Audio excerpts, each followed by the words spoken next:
Hi, എല്ലാവർക്കും നമസ്കാരം. തിരുവനന്തപുരത്തു നിന്നും 55 കിലോമീറ്റർ ദൂരവും നാഗർകോവിലിൽ നിന്നുമാണെങ്കിൽ 45 കിലോമീറ്റർ ദൂരത്തും സ്ഥിതി ചെയ്യുന്ന കേരള തമിഴ്നാട് അതിർത്തിയിലെ അതിമനോഹരമായ സ്ഥലം ചിതറാൽ മലൈക്കോവിൽ.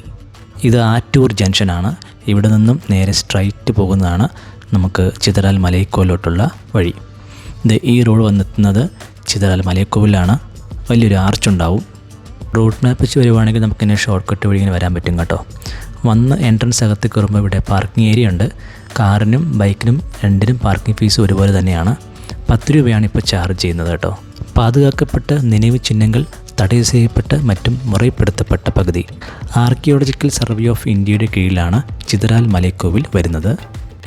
ഈ നോട്ടീസ് ബോർഡിൽ നമ്മളിവിടെ പാലിക്കേണ്ട നിയമങ്ങളെക്കുറിച്ച് വ്യക്തമായി പറഞ്ഞിട്ടുണ്ട്. അപ്പോൾ നമുക്ക് മുന്നോട്ട് നടക്കാം. ഇവിടെ നിന്ന് ഏകദേശം ഒരു 1/2 കിലോമീറ്ററോളം നമുക്ക് മുന്നോട്ട് നടക്കാനുണ്ട്. നല്ലൊരു കയറ്റമാണ് കേട്ടോ. മുന്നോട്ട് പോകുന്തോറും കയറ്റം കൂടി വരും. കന്യാകുമാരി ജില്ലയിലെ ചിതറാൽ എന്ന ഗ്രാമത്തിലാണ് ചിതറാൽ ഗുഹാക്ഷേത്രം, ജൈൻ ടെമ്പിൾ, ഭഗവതി ക്ഷേത്രം എന്നിങ്ങനെ അറിയപ്പെടുന്ന ഈ സ്ഥലം ഉള്ളത്. ഏകദേശം 450 പടികൾ കയറി വേണം നമുക്ക് മുകളിലെത്താനായിട്ട്. വൈകുന്നേര സമയത്ത് വരുവാണെങ്കിൽ ഓക്കെയാണ്. പക്ഷേ ഉച്ചയ്ക്കും ഒരു 12 മണി സമയം വരുവാണെങ്കിൽ നല്ലപോലെ ക്ഷീണിക്കും. ഇപ്പം ഞാൻ വന്ന സമയം ഒരു 3 മണിയാണ്. ബട്ട് സ്റ്റിൽ പടി വരുമ്പോഴത്തേക്ക് നമ്മൾ തളർന്നു പോകും കേട്ടോ. കയ്യിലൊരു കുപ്പി വെള്ളം കൊണ്ടുവരുന്നത് നന്നായിരിക്കും. So let's continue. നടന്ന് ക്ഷീണിക്കുമ്പോൾ ഇരിക്കാനായിട്ട് കല്ലുകൊണ്ടുണ്ടാക്കിയ ഇരിപ്പിടങ്ങളൊക്കെ ഉണ്ട്. സെൽഫി സ്റ്റിക്ക് കൊണ്ടുപോകാനായിട്ട് സമ്മതിച്ചില്ല. അത് അലോഡല്ല എന്നാണ് പറഞ്ഞത് കേട്ടോ. എന്താ കാരണം എന്നറിയില്ല. എനിക്ക് തോന്നുന്നു ഒരുപക്ഷെ പാറയുടെ മണ്ടയ്ക്ക് പോയിട്ട് സെൽഫി എടുക്കാനുള്ള ആവപ്രാളത്തിൽ എന്തെങ്കിലും അവിടെ സംഭവിച്ചാലോ എന്ന് വിചാരിച്ചിട്ടാണോ എന്നറിയില്ല. മുകളിലോട്ട് കയറും തോറും ഒരു ഇരുണ്ട കാലാവസ്ഥയാണ്. ചെറിയ തണുപ്പും നമുക്ക് അനുഭവപ്പെടും. 9-ാം നൂറ്റാണ്ടിൽ പാണ്ഡ്യ രാജാക്കന്മാരുടെ കാലത്ത് പാറയിൽ കൊത്തി തീർത്തതാണ് നമ്മൾ കാണാൻ പോകുന്ന ഗുഹാക്ഷേത്രം. നമ്മൾ അതുവഴി വന്ന് ആ പാലം ക്രോസ് ചെയ്ത് വീഡിയോയുടെ തുടക്കത്തിൽ കണ്ട പാലം ഈ ആറിന് കുറുകയായിരുന്നു. അത് നമുക്ക് കാണാനൊക്കത്തില്ല. കുറേ അങ്ങ് മുന്നോട്ടാണ് കേട്ടോ. അതുവഴിയാണ് ഞാൻ വന്നത്. ഒരു പട്ടിക്കുട്ടുകാരനാണ് നിൽപ്പുണ്ട്. എന്നെ തുറിച്ച് നോക്കുന്നുണ്ട് അവൻ. ഓക്കെ, നമ്മളൊരു സ്പോട്ടിലെത്തി. ഇവിടെ കുറച്ച് സൈൻ ബോർഡൊക്കെ വെച്ചിട്ടുണ്ട്. ഇവിടെ നിന്നും റൈറ്റിലോട്ടാണ് നമുക്ക് പോകേണ്ടത് കേട്ടോ. ഇവിടെ എന്താണെന്നറിയില്ല. ഒന്ന് പോയി നോക്കാം. പെട്ടെന്ന് പോയി നോക്കാം.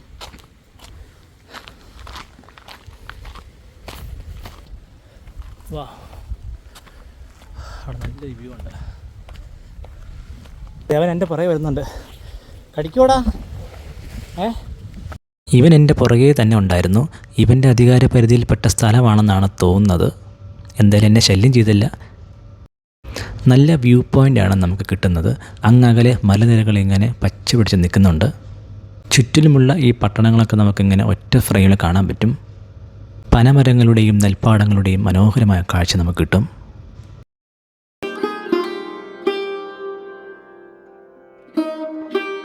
എന്നെ വിട്ടുപോകാൻ എന്തായാലും ഇവന് ഉദ്ദേശമില്ല. എൻ്റെ കൂടെ തന്നെ ഉണ്ട് കേട്ടോ.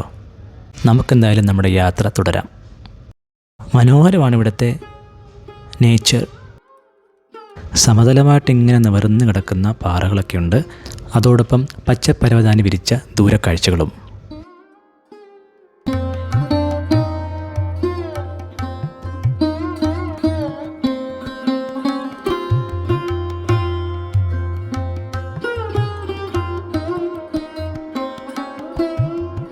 അപ്പോൾ നമ്മൾ നേരത്തെ കണ്ട ആ വലത്തോട് തിരിയുന്ന സ്ഥലത്തോട്ട് വീണ്ടും മുന്നോട്ട് പോവുകയാണ്. അവിടെ വരുമ്പോൾ 92ാമത്തെ ഒരു പോസ്റ്റ് ഉണ്ടാവും. ഇവിടെ നിന്നും വലത്തോട്ട് പോയി കഴിഞ്ഞാൽ മറ്റൊരു വ്യൂ പോയിൻ്റ് ഉണ്ട്. അതിമനോഹരമായ വ്യൂ പോയിൻ്റ്.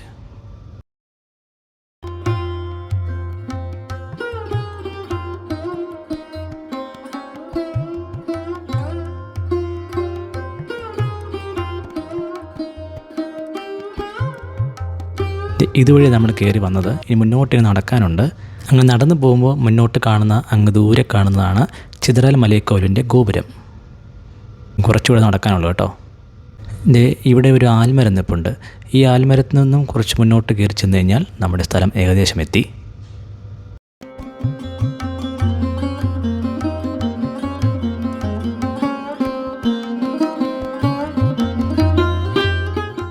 അങ്ങനെ ചിതറാൽ മലൈക്കോവിലിൻ്റെ എൻട്രൻസ് എത്തി. അങ്ങ് ദൂരെ കാണുന്നത് നേരത്തെ കാണിച്ച ആ ഗോപുരമാണ്. നമുക്കെന്നാൽ ഇവിടെ നിന്ന് നേരെ ഈ ആർച്ച് വഴി മുന്നോട്ട് പോകാം. ഒരു ചുമട് താങ്ങിയുടെ അതേ ഒരു വലിപ്പത്തിലുള്ള ആ ഒരു മോഡലിലാണ് ഇത് വെച്ചേക്കുന്നതെന്ന് തോന്നുന്നു. ഉള്ളിലോട്ട് പോകുന്തോറും നിശബ്ദതയാണ്. അധികം ഒച്ചയും ബഹളമൊന്നും ഇവിടെ ഇല്ല. അത്ര തിരക്കില്ലാത്തൊരു സ്ഥലം കൂടിയാണ്. നല്ലൊരു തണുപ്പും ഇവിടെ അനുഭവപ്പെടുന്നുണ്ട്. 2 പാറക്കഷ്ണങ്ങൾ പൊട്ടിക്കാതെ അതങ്ങനെ നിലനിർത്തിക്കൊണ്ട് പണിത ഒരു ക്ഷേത്രം കൂടിയാണ് ചിതറാൽ ജെയിൻ ടെമ്പിൾ. ഇവിടെ നല്ലൊരു തണൽ കിട്ടുന്ന സ്ഥലം കൂടിയാട്ടോ. നല്ല തണുപ്പുണ്ട് ഇവിടെ നിൽക്കുമ്പോൾ. ഇവിടെ നിൽക്കുമ്പോൾ പെട്ടെന്നൊരു മഴ പെയ്യുവാണെങ്കിൽ ഇവിടെ നിന്നാൽ മതിയാകും. അധികം മഴയും കൊള്ളാതെ നമുക്ക് നിൽക്കാൻ പറ്റും കേട്ടോ. അപ്പോൾ നമുക്ക് കുറച്ച് മുന്നോട്ട് നടക്കാം.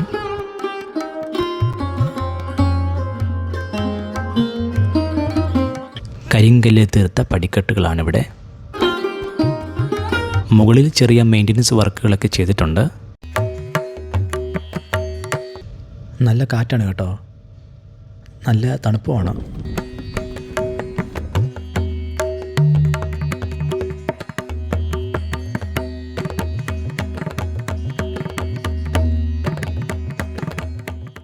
ചിതറാൽ ജെയിൻ ടെമ്പിളിൻ്റെ ഏറ്റവും പ്രധാനപ്പെട്ട ഭാഗമാണിത്. ജൈനിസത്തിൽ ശ്വേതാംബരന്മാർ, ദിഗംബരന്മാർ അങ്ങനെ 2 വിഭാഗങ്ങളുണ്ട്. അതിൽ ദിഗംബരന്മാരുടേതാണ് ഈ ചിതറാൽ ജെയിൻ ടെമ്പിൾ.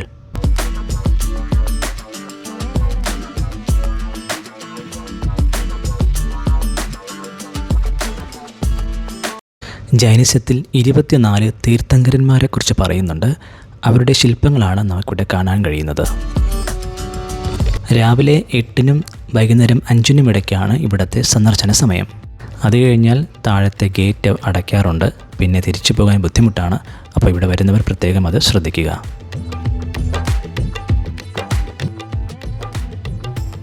ഇരുപത്തിനാലാമത്തെയും അവസാനത്തെ തീർത്ഥങ്കരനുമായ വർത്തമാന മഹാവീരിൻ്റേതാണ് ഈ ശില്പം. ഇരുവശങ്ങളിലും യക്ഷകിന്നരന്മാരും മുകളിൽ 3 തട്ടുള്ള കുടയും വൃക്ഷവും വിദ്യാധാര ദേവതകളും ഉണ്ട്.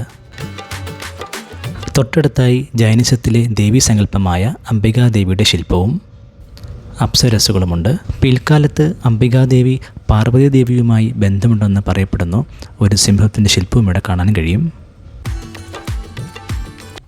മറ്റു തീർത്ഥങ്കരന്മാരുടെ ശില്പങ്ങളും ഇവിടെ കാണാൻ കഴിയും.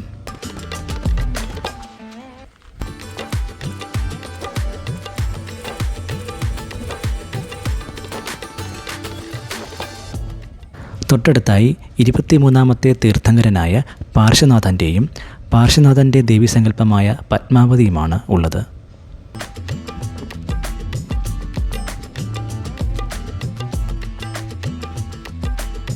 മുകളിൽ കാണുന്ന ആ 3 തീർത്ഥങ്കരന്മാരാണ് പൊതുവെ നിൽക്കുന്നതായിട്ട് ഇവിടെ കാണിച്ചിട്ടുള്ളത്. പക്ഷേ മറ്റു ഒട്ടുമിക്ക തീർത്ഥങ്കരന്മാരുടെയും ശില്പങ്ങൾ ഇരിക്കുന്നതായിട്ടാണ് ഇവിടെ കൊടുത്തിട്ടുള്ളത്. അങ്ങനെ 24 തീർത്ഥങ്കരന്മാരുടെ ശില്പങ്ങൾ നമുക്കിവിടെ കാണാൻ കഴിയും. അപ്പോൾ നമുക്കിനി താഴോട്ട് പോകാം. താഴെയാണ് വളരെ ഇമ്പോർട്ടൻ്റ് ആയിട്ടൊരു ക്ഷേത്രമുള്ളത്. Let's go. ഈ പടിക്കെട്ടിന് ഇറങ്ങി താഴോട്ട് വരുമ്പോൾ അതിൻ്റെ ഇടതുവശത്തായിട്ട് അവിടെ നാഗരാജാവിൻ്റെ ഒരു പ്രതിഷ്ഠയുണ്ട്. അടച്ചിട്ടേക്കുമാണ്. നമുക്കൊന്ന് നോക്കാം.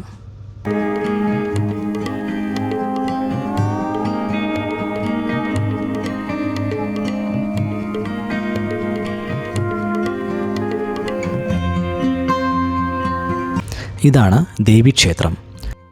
അങ്ങ് ദൂരെ കാണുന്നതാണ് ഗോപുരം. അധികം പഴക്കമില്ലാത്തൊരു നിർമ്മിതിയാണത്. ഇത് പിൽക്കാലത്ത് പണി കഴിപ്പിച്ചതാണ് എന്നാണ് അറിയാൻ കഴിഞ്ഞത്.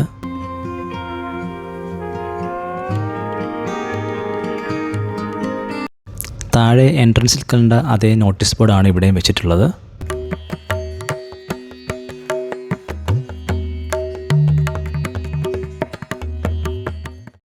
സൂര്യൻ ഇങ്ങനെ അസ്തമയത്തിനായി ഒരുങ്ങുകയാണ്. അതിനു മുമ്പ് ഇവിടുത്തെ മറ്റു കാഴ്ചകൾ നമുക്ക് കാണണം. സമയം ഏതാണ്ട് 4 മണിയായി.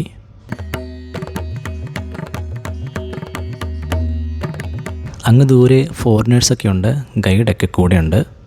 ചരിത്രപ്രസിദ്ധമായിട്ടുള്ള ഈ സ്ഥലം കാണാനായിട്ട് കടൽ കടന്നും ആളുകൾ എത്തുന്നത് വളരെ അഭിമാനമുള്ള ഒരു കാര്യം തന്നെയാണ്.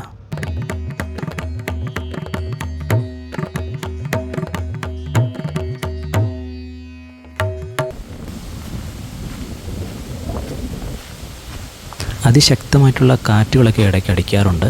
ഒറ്റയ്ക്കാണെങ്കിൽ ചെറുതായിട്ടൊന്ന് പേടിക്കും. എന്നാൽ ഇടയ്ക്ക് കാറ്റ് ശാന്തമാകാറുണ്ട്. തണുത്ത കാറ്റാണ്. ക്ഷേത്രത്തിൻ്റെ മുൻവശത്തായിട്ട് കാണുന്നത് ബലിക്കല്ലാണ്.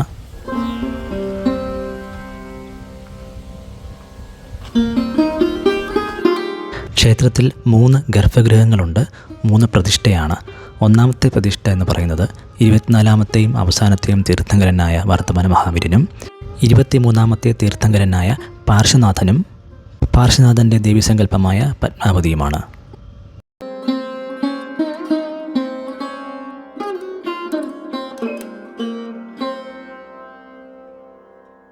ക്ഷേത്രത്തിൻ്റെ ഉള്ളിലെ കാഴ്ചകളാണിത്. ആരെയും അതിശയിപ്പിക്കുന്ന കൊത്തുപണികളും നിർമ്മിതികൾക്ക് ഒരു കോട്ടവും തട്ടാതെ അതുപോലെ നിലനിർത്തിയിരിക്കുകയാണ്. തമിഴ്നാട്ടിലെ ഏറ്റവും പഴക്കമുള്ള ജൈന കേന്ദ്രങ്ങളിൽ ഒന്നാണിത്. മരുന്നുകളും ആഹാരങ്ങളും ഉണ്ടാക്കുന്നതിനായി ഉപയോഗിച്ചിരുന്ന ഉരലാണെന്ന് തോന്നുന്നു. ഒരു കാലത്ത് ഇവിടെ വലിയ ജൈന പഠന കേന്ദ്രങ്ങൾ ഉണ്ടായിരുന്നു. പാറയോട് തൊട്ടു ചേർന്ന് ഒരുമി നിൽക്കുന്നതാണ് ഈ ക്ഷേത്രം. വർഷങ്ങൾ ഇത്ര കഴിഞ്ഞിട്ടും ഇപ്പോഴും ക്ഷേത്രത്തിന് ഒരു കോട്ടവും തട്ടാതെ നിലനിൽക്കുന്നത് ആരെയും അതിശയിപ്പിക്കുന്നതാണ്. പൂർണ്ണമായും കരിങ്കല്ല് തീർത്തതാണ് ഈ ജൈന ക്ഷേത്രം.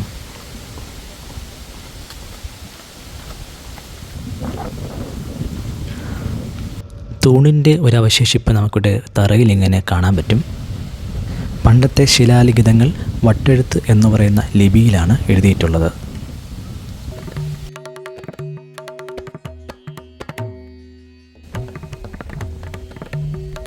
ക്ഷേത്രത്തിൻ്റെ മുന്നോട്ട് നടന്നാൽ പിന്നെ കാണാൻ കഴിയുന്നത് പൂർണ്ണമായും പ്രകൃതിയാൽ നിർമ്മിക്കപ്പെട്ട ഹൃദയത്തിൻ്റെ ആകൃതിയിലുള്ള ഒരു തടാകം.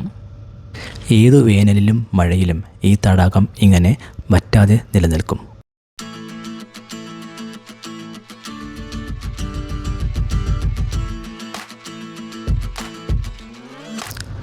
പ്രകൃതിയാൽ കൈകോർത്തുകൊണ്ട് തടാകത്തെ അഭിമുഖീകരിച്ചുകൊണ്ട് പടിഞ്ഞാറ് ദിശയിൽ സ്ഥിതി ചെയ്യുന്ന ദേവീക്ഷേത്രം ചിതറാൽ ജൈൻ ടെമ്പിൾ.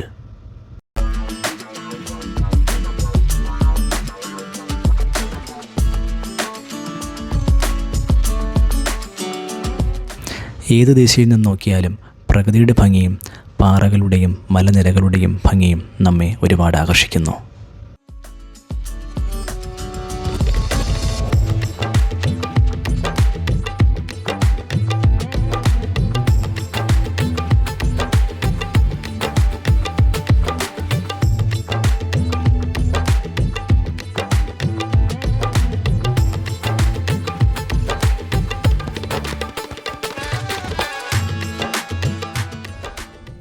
ഈ ക്ഷേത്രക്കുളം അല്ലെങ്കിൽ തടാകത്തിൻ്റെ വെള്ളത്തിന് നല്ല തണുപ്പാണ് കേട്ടോ. അതിൻ്റെ ഭംഗിയും ഒന്ന് വേറെ തന്നെയാണ്. ആ പാറയിൽ തന്നെ കൊത്തിയ പടിക്കെട്ടുകളുണ്ട്. കുഞ്ഞു കുഞ്ഞു മീനുകളും നമുക്കിതിൽ കാണാൻ കഴിയും.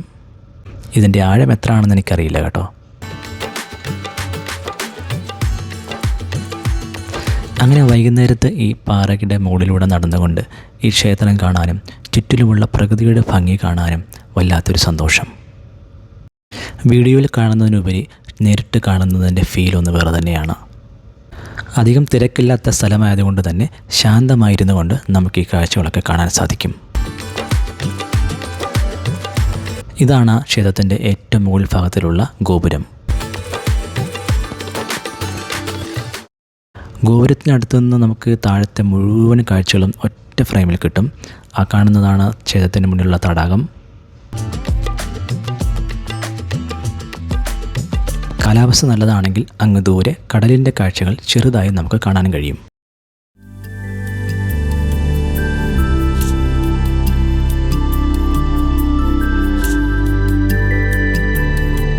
ഗോപുരത്തിൻ്റെ ഉള്ളിൽ സന്ദർശകരുടെ കരവിരുതുകൾ കാണാൻ കഴിയും.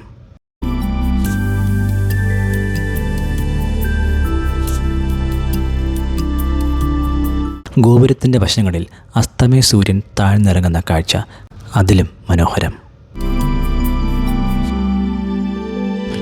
നടന്ന് ക്ഷീണിച്ച ഞാൻ വെള്ളം കുടിച്ച് കാഴ്ചകൾ കണ്ട് കുറച്ചു നേരം അങ്ങനെ ഇരുന്നു. കാരണം ഇനിയും തിരിച്ച് കുറേ നടക്കാനുണ്ട്.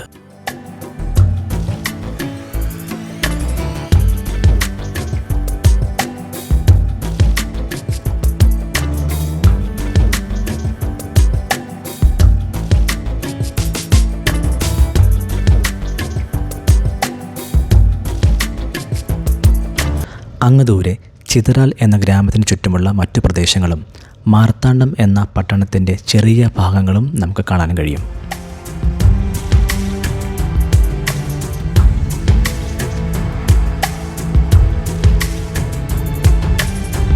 അങ്ങനെ ഇത്തവണത്തെ ഈ യാത്ര എനിക്ക് ഒത്തിരി ആസ്വദിക്കാൻ സാധിച്ചു. നിങ്ങളും ഈ കാഴ്ചകൾ കണ്ട് ആസ്വദിച്ചു എന്ന് ഞാൻ വിശ്വസിക്കുന്നു. പുതിയ വീക്ഷണങ്ങൾക്കും തീരുമാനങ്ങൾക്കും യാത്രകൾ നമ്മെ ഒരുപാട് സഹായിക്കുന്നുണ്ട്. പറയാൻ മറന്നുപോയി കേട്ടോ, എൻ്റെ നാട്ടിൻപുറത്തോട് ചേർന്നുള്ള ഒരു സ്ഥലം കൂടിയാണിത്. അപ്പോൾ വീഡിയോ ഇഷ്ടപ്പെട്ടാൽ ലൈക്ക് ചെയ്യുക, ഷെയർ ചെയ്യുക, സബ്സ്ക്രൈബ് ചെയ്യുക. വീണ്ടും മറ്റൊരു വീഡിയോയുമായി കാണാം. Until then this is wind up ജോ ലൈഫ്.